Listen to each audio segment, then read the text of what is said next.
Okay, what's up, ladies and gents? This is one and only Light here as always, and today I'm gonna be reviewing a crypto hardware wallet known as OneKey Classic. For the full disclaimer, I got a free review copy for this, which has been the case, by the way, with all of these hardware wallets that we have reviewed here, and I have never been paid to give a positive review on them. So as before, we're gonna be giving out a very straight, look into these and very real raw take on them. There's currently 3 different wallets available on their store, which we're going to be exploring in a second.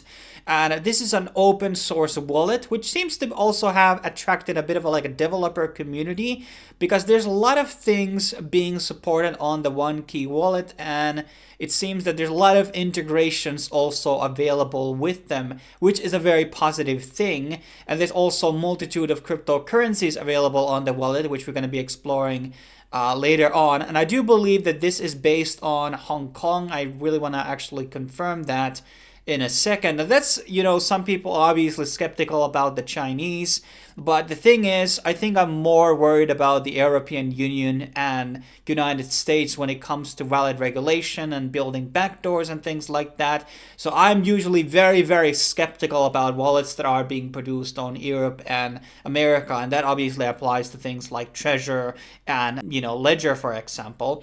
And they have currently 3 of these available: OneKey Classic, OneKey Mini, and OneKey Touch. And OneKey Touch is more different from the rest of the 2 because these are using analog buttons. And I am a big fan of analog, actually. I'm very big fan of it, especially when there's more than 2 buttons, because it's very easy to use. And that is basically the interface between Mini and Classic. And Touch is obviously a touchscreen. And maybe later on we're going to be having a piece on the, the touch version as well. And basically there's a high security, and that is obviously kind of the main point of here. With all of these hardware wallets, it's 100% open source, so you can verify everything if you're a developer or get some guy to basically do an audit for you. And as I said, open source, end-to-end encryption. What else do we have here? Let's actually try to find out the and it seems that also everything beneath is not just the actual hardware, but it's also the actual desktop, and all the other interfaces are open source. So some of these hardware wallets actually only have the apps open source, but the device itself may not be open source. Here it says beginner friendly. I kind of agree with that, mostly based on my experience. And so it's currently available on desktop, Windows, Linux, and Mac, and iOS and Android on mobile, and also 3 different browser extensions: Chrome, Firefox, and Edge. The current price of the OneKey Class is $89. I think that is relatively cheap compared to some of the other ones. Usually when it comes to touchscreen interfaces, they are always above $100. Your Treasures and Ledgers are roughly around $60 to $40, depending on if there's sales going on, etc. So 89 is pretty much on on the middle. It's a bit more expensive than some of the cheaper ones, but still rather good. They also have these key tags. These actually look kind of interesting. And then there is a backup card, and the hardware version, the Touch, is actually $249. That is a bit more expensive, I guess, from the other ones. Then there's also this bundle thing, which seems to be sold out. And I believe the Mini is it's sold out, but I think it was $40 or something like that. So that's basically the most cheapest version. So one of the things I have to say out of the bat here when I'm unboxing this thing is that the wallet is extremely light. It's 20 grams or something. It feels something that I can just put on my phone case, or I can even slim it on one of the slots on the actual physical wallet. It feels like it can fit in one of those card slots. So this is so easy to bring along. Obviously, it does have a Bluetooth functionality, which is one of the ways to connect. And then there is the cable. Now, the cable is USB-C, but that is not something you can directly plug into your computer, FYI. So that's a bit of a problem, because it doesn't come with one of those socket things, which it basically upgrades it into, I think it's believed USB 2.0 is the called. So you need to have one of those sockets, which basically change that thing. I luckily had one, so I could do this, but I guess you can just plug it in your phone altogether because that supports USB-C. So that's something I maybe would have wished to see basically being added into the package here. Also, it comes along with these, well, the paper cards where you can write in your seed phrase if you want to. Those are always kind of like traditionally available on a lot of these, wallets that we, hardware wallet packages that we buy. And in terms of like the comparisons between the other wallets, let's actually see that. So here we have like compared into Treasure and Ledger. So those are starting from $70 and $89. So actually they are more expensive than I remembered if we actually believe this chart. 100% open source, supports 1,000 different cryptocurrencies. That is obviously including tokens. So it's not 1,000 coins in different like real blockchains.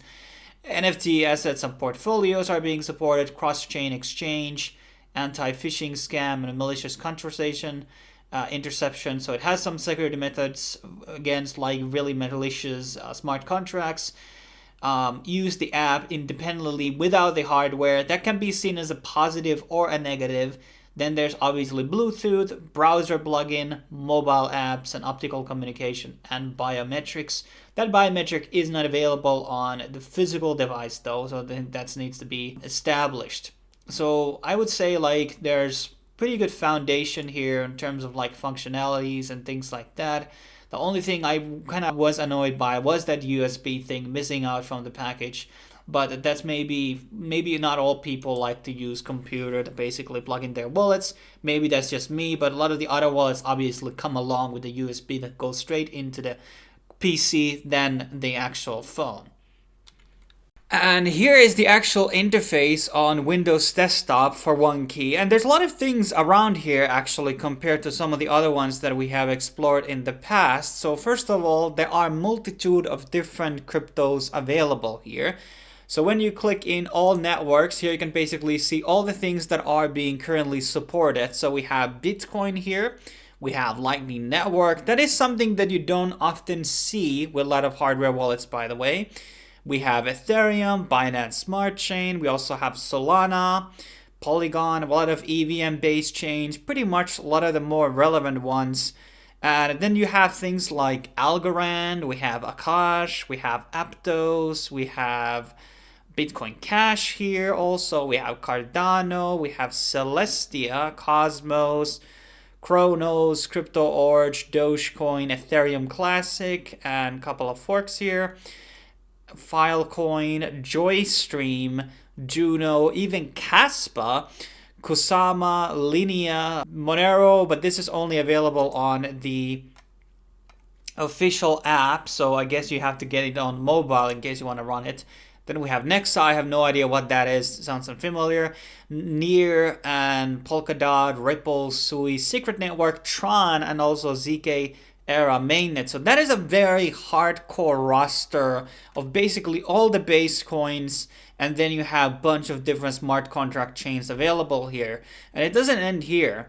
We also have NFT capabilities, and if you actually scroll down into the Bitcoin, you also have the opportunity to store inscriptions here. So we are able to receive inscriptions in BRC20 tokens. That's something that I haven't seen with a lot of these other wallets. I don't know what's the status on Ledger, for example. But I guess that kind of goes into like, there's a lot of things that are like, OneKey, I guess, is going to build it around to be very open source, that anybody can start contributing and building things around it. There's a history tab. There's a bunch of different tools like seeing what is the current gas fees. And that also applies into Ethereum. So let's say we're going to be choosing Ethereum.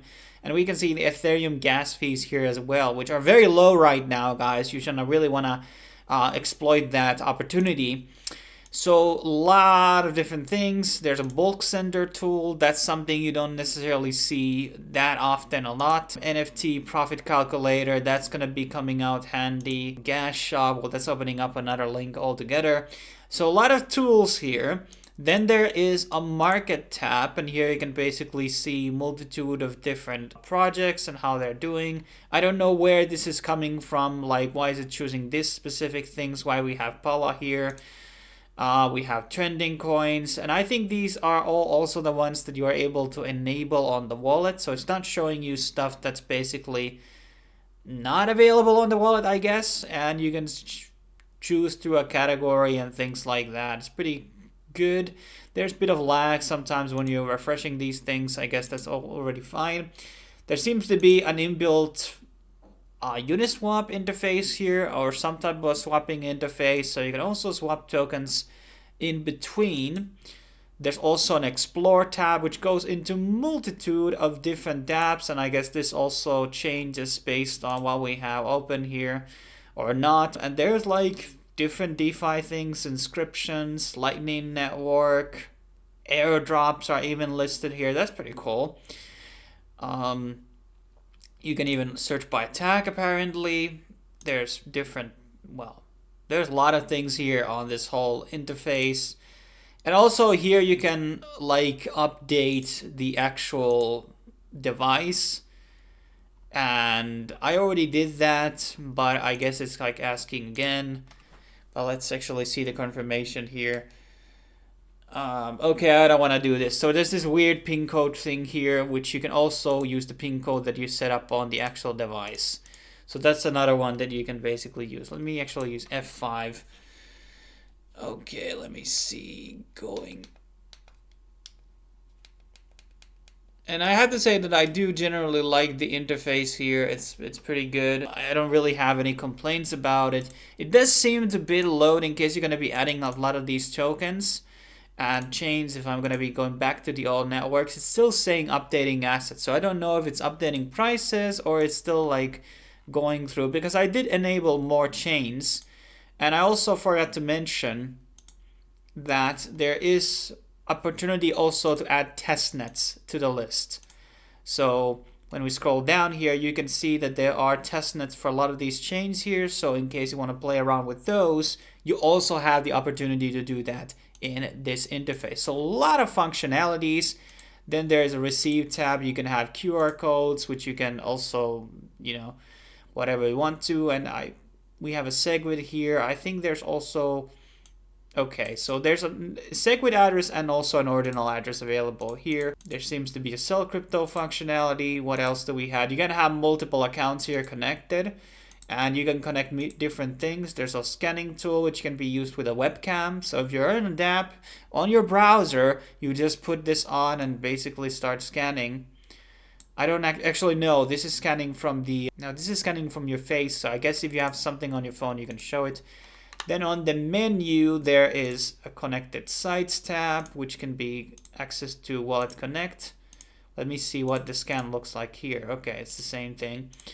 And then we have the migration. So you can basically, if you have the, for example, mobile application, you can move it around and etc. Let's go back into the menu tab. We have address book, we have theme. Let's see what the light one looks like. Too bright on my eyes. And language is on English. Well, there's a lot of different languages here. Basically all the major ones. That's good. You can choose to say the default currencies on a lot of the popular ones, or actually also in Bitcoin and Ethereum, those who like it. And setting up passwords, protections, whenever there's going to be removing stuff. What else do we have? Spend dust UTXO. I don't know what that is about. Honestly, it has some Bitcoin functionality. You can check for updates. We're currently the latest release. Downloading updates, you can put it off in case like you are afraid that there might be a malware patch at some point. OneKey hasn't been hacked, by the way. So that's basically kind of like the rundown for the actual interface. So let me give my final thoughts on the OneKey Classic hardware wallet. So one of the things I obviously like about it is that it's quite small, so I can fit it on my physical wallet. I can put it on my phone case or my, sleeve pocket on my jacket, for instance. So very easy to carry around when you're traveling and things like that. But obviously because it's also very small, it can be lost. But that's kind of like a plus-minus situation. I like the analog buttons, very easy to use. It's not like a total shit show with like Ledger, for instance. So 4 different buttons, which are very easy to navigate. It hasn't been made overly autistic or overly long to basically add in your PIN code, which you're able to customize. Now, obviously, one of the negatives is that you're not able to see your crypto balances within the hardware wallet itself. So that's kind of like a bit of a minus for me. I kind of like to have the balances and maybe able to even send within the hardware wallet without being connected into a phone or a computer. But then again, you have these multiple connection options as it is supported on so many different devices. And obviously, as I already mentioned, I didn't like the fact that we didn't have the USB, plug in there, basically the socket, which could have made things a bit easier. I wish that would have been included on the package. In terms of its price point, $89, which basically includes a warranty and tech support according to their website. That is actually not too bad. You also have the option to pay with crypto and PayPal. So, I mean, in terms of the price point, I think it's pretty decent. But when it comes to like $89, and by the way, if you buy it, you're going to be getting free shipping for it if you're going to be buying the classic version. The thing is, like, if I'm going to be buying a hardware wallet and I'm paying $89, might as well maybe like pay over $100 to basically get a touchscreen one. I know Segux actually probably has like $129, so I might actually just pay a bit more to basically get the touchscreen version. But overall, I would say it's still like pretty, better experience compared to like Ledger Nano, for instance. Much easier to use, and obviously it's much more easier to carry around.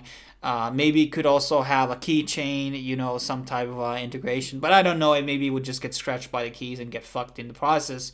But overall, I would say, in terms of the application as well, it's very high end. It's probably top 3 that I have reviewed so far, maybe top 2 actually. It's been a while since I've dived into the Ledger Live application because that also has a lot of functionalities.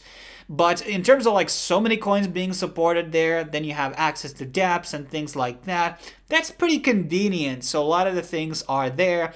Everything's open source. It is based on Japan, Tokyo, and also on Hong Kong. So you kind of have two trusted regions which don't really have history of fucking a lot with the crypto people in general. So I'm, ranking OneKey pretty high.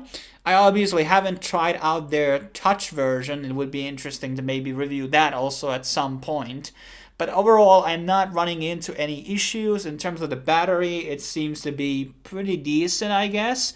The OneKey obviously has like 8 times higher battery, but obviously because it's a touchscreen, it does require more battery altogether. And obviously there's NFTs, inscriptions, and things like that being supported. So, I mean, there's a lot of positives to say, and I don't really have that many negatives. I can't really comment on what is the real top grade security here in terms of compared to some of the other wallets. So that's probably the biggest question here. And we're talking about like the EAL chip stuff, which is like, I can't really even comment too much on like how much of a big preference these actually have. So I'm ranking this actually pretty kind of high on the experience that I have had so far. But that's pretty much my breakdown of OneKey Classic, and obviously check out my other hardware wallet reviews on the channel so you can have a bit of a better rundown of what would be the best wallet for you for your purchase and for your needs. And obviously there's going to be more hardware wallet reviews on the channel in the future, so make sure you're going to be subscribing to the channel so you won't be missing out on them. If you want to support the channel also, please buy it from the link down below. Thanks for watching. I will be seeing you on the next video.